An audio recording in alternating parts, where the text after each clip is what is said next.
How Canada stood its ground against Trump's trade war.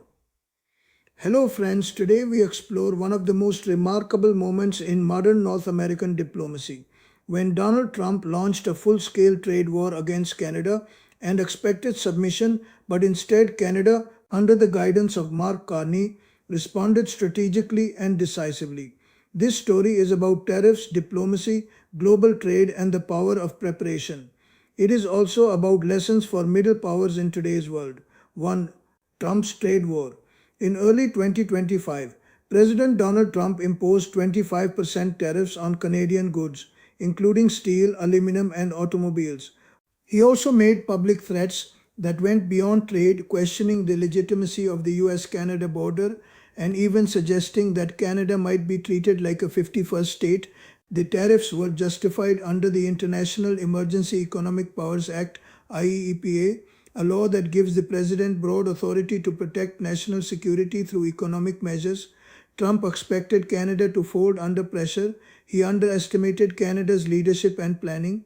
If IDOV were Mark Carney's strategic response, Mark Carney, former governor of both the Bank of Canada and the Bank of England, took a calm but firm approach.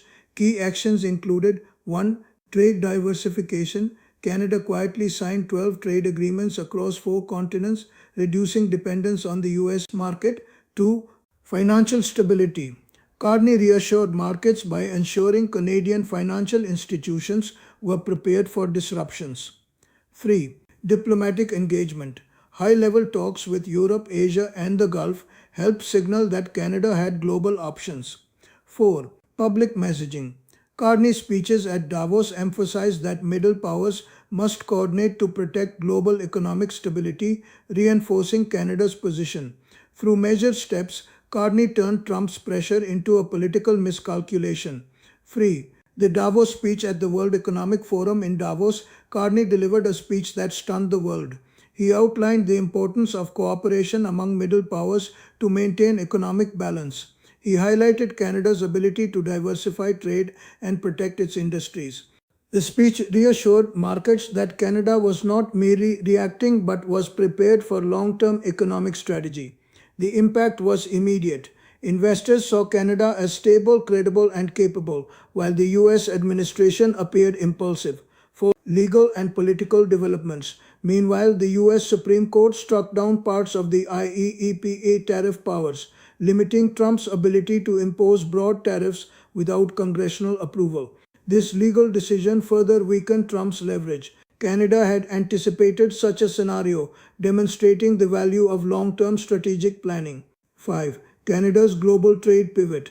While Washington focused on social media statements and immediate retaliation, Canada quietly expanded trade. Europe, new agreements in the EU, Asia partnerships with South Korea, Japan, and India, Gulf energy and infrastructure deals.